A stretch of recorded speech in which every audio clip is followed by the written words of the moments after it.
Good afternoon, art teachers. I hope you've had a good day at Camp OATK12. This is Online Art Teachers K-12's second Professional Development Conference. And we just really have the goal of providing meaningful professional development for you to use as you plan for fall. I'm Dr. Trina Harlow. I founded the Online Art Teachers K-12 group on March 11th of 2020, and it's just been a delight to see how this group now of more than 12,000 art teachers, a service project by art teachers for art teachers. It's just a delight to see how this group has really been a tool of strength for art teachers during these times we live in. Right now, I'm going to visit with you about a few things as we conclude our conference for the day. And I'm going to share my screen with you. And we're going to, I'm sitting outside in the great outdoors, as you can tell. It's been nice to get outside in recent months and smell the fresh air. We had a beautiful thunderstorm early this morning and the air smells so fresh and clean. You know, this summer, Online Art Teachers K-12 is hosting Wellness Weekend. And we know that some of you do want to post on the weekend, and we apologize for that, but we're hoping you can just save those ideas and post Monday through Friday, because we are reading a lot of research, and common sense just says that art teachers, all teachers in general, really need to spend some time this summer healing up from how difficult the last few months have been for teachers. Some of us handle these kinds of crises better than others, but it's been difficult for everyone, I would venture to say. You might hear a little thunder and a little wind. But anyway, we hope that this summer, and we hope camp sort of begins this process, we hope you'll spend some time outside. There is nothing more beautiful than a blue sky to take the stress away from you. We hope you'll make some art. We hope you'll plan social distancing ways to get together with friends and family. And we hope that you will just take some time to enjoy your life and who you are and celebrate you. So it's a little chilly here this morning as the camp winds are blowing around, and I have my trusty Australian Shepherd dog here to keep me company. And I remember so many years going to camp as a child and how much I loved it, and as a teenager. And now, as camp is ending today, it's time for TAPS, or Vespers, and also to learn a little bit about the Great Epic Pandemic Journal Project. Before I share a little with you about the journal project, I'd like to thank today's hopefully wonderful speakers. Our keynote speaker was Tom Knabb, the president of the National Art Education Association. And our other speakers today were Paula Lease, Allison Cusado, Jane Montero, Holly Bess Kincaid, Dr. Sarah Ackerman, Bob Reeker, and myself, Dr. Harlow.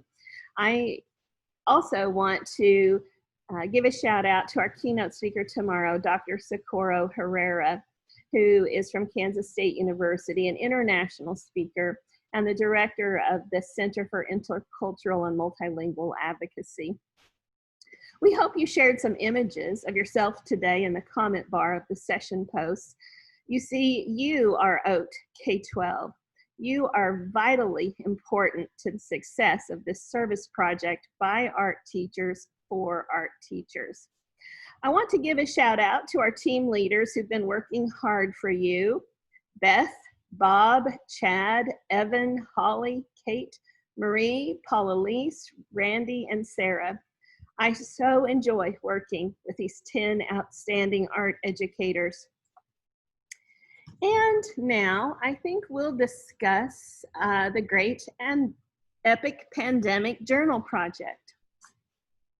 Early on in March, it just seemed so logical to me that art teachers would want to journal during this time period and that we would want to ask our students to journal during this time period.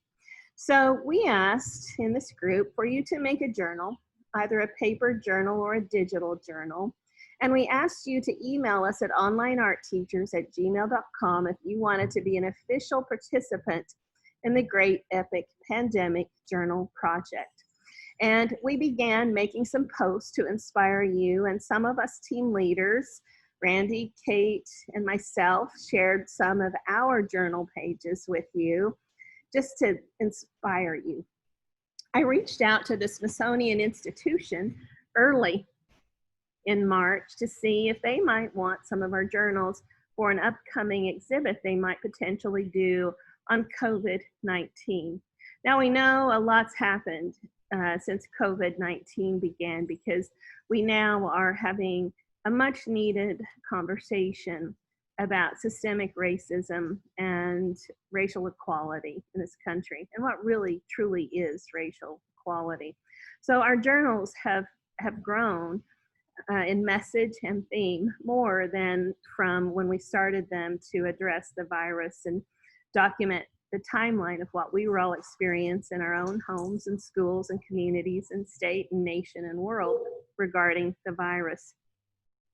I did hear back from one of the education curators at the Smithsonian who asked me to spearhead the project. And so we have just asked art teachers in this group to make journals, and we have said that more information will be coming soon. You know, it takes a long time for a museum to put an exhibition together, and with social distancing in place, even though it's being relaxed, the virus is spiking again. And so we just don't really know how this is all going to the timeline of when this exhibition might be done. But we plan to communicate with everyone who signed up via email and direct communication. And you should be hearing from me soon. But right now, the only details are make your journals and document the virus in personal ways. And now let's add to that, to add to your journals the topic of systemic racism and racial equality.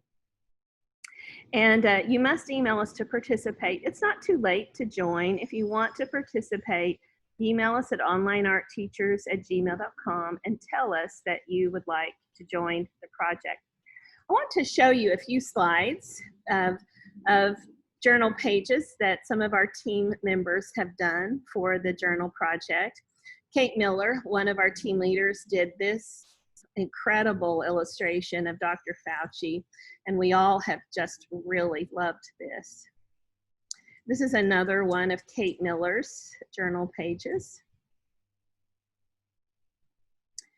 Randy Robart, one of our team leaders, is just incredible with pen and ink and drawing.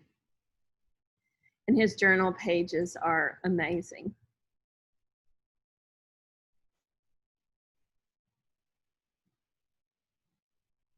Give you a little time.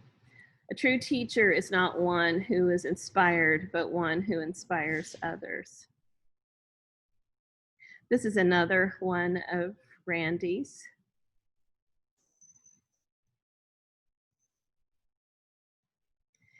And this is another one of Randy's where he employed some color.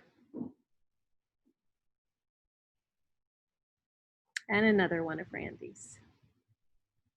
We really thank Randy and Kate for sharing their journal pages. These are some of mine. I like to use a lot of color and a lot of word art in my journals. Again, this is another one of mine. My mission in life is not merely to survive, but to thrive, and to do so with some passion, some compassion, some humor, and some style. Maya Angelou said that. And another one of mine, just about how life-changing the virus was. And this is another one of mine. I read an article about disintegrating civilization written in 2004 by Greenwald, and this article really had an impact on me. And I decided to do a page in my journal regarding that topic. And then this is another one of Kate's. When will it affect someone I know? When will it affect me? At the end of a long day of camp activities, campers often gather around the flagpole for taps and later at night for vespers. From my experience, I think that vespers is one way that camp counselors remind all the kids that it's time to go to their cabins and not horse around late into the night at camp.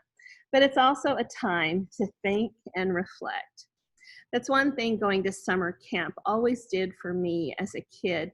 Even as a kid growing up in the late 60s and 70s, my life was very busy. I was very involved in school and very involved in community organizations, and we raised horses, so we had animals to take care of and chores and weekend horse shows we would leave for on Friday night or at 3 o'clock in the morning on Saturday to save money so we didn't have to pay for a hotel room the night before. And I remember vividly that heading off to camp for me as a child and a teenager, it was just fun. It was fun. And I got to be with other kids that were there having fun. And we got away from our normal lives and the good things about our normal lives and the difficult things about our normal lives. And we really kind of got to focus on ourselves at camp. You know, there was so much therapy at camp just by being outside in the great outdoors with other kids and having fun and playing camp games and sitting around a campfire and singing. And it was just such a special time to me. And I want to share this Vespers. This is from Scouting, but I think it applies to us, and everywhere it says Scouts, I think we could insert teachers. So I'm going to read it the first time the way it was written. Then I'm going to read it a second time and change the words. Scout Vespers. Softly falls the light of day while our campfire fades away. Silently each scout should ask, have I done my daily task? Have I kept my honor bright? Can I guiltless sleep tonight? Have I done and have I dared everything to be prepared? Now I'm going to read it one more time. Teacher Vespers. Softly falls the light of day while our campfire fades away. Silently each teacher should ask, have I done my daily task? Have I kept my honor bright? Can I guiltless sleep tonight? Have I done and have I dared everything to be prepared? I think that's a great way to sum up camp today. We wanted to invigorate you, and we want you to be excited about teaching. We know that we are teaching in very turbulent, difficult times, times that none of us could have ever expected to happen a year ago. Yet here we sit, and we face these known villains. And we have much great work to do as teachers. We shape a generation. We shape the future. I know that sounds cliche, but it's true. It is true. You have a direct voice in shaping the future. You are essential workers in what's going on in our world. So we encourage you to rest up, seriously, shut your computers down, close your planners, take a couple weeks off, and just think about how you can nourish your teacher heart and your human heart, and then fire back up. But attend camp tomorrow first. It's an honor to work with you all and serve with you as we all work collectively together to serve our students first and their families and our schools and our communities and states and nation and this very small shrinking world that we all call home. You are all OATtastic teachers. I want you to enjoy your evening, and we'll see you back tomorrow morning for Camp OATK12.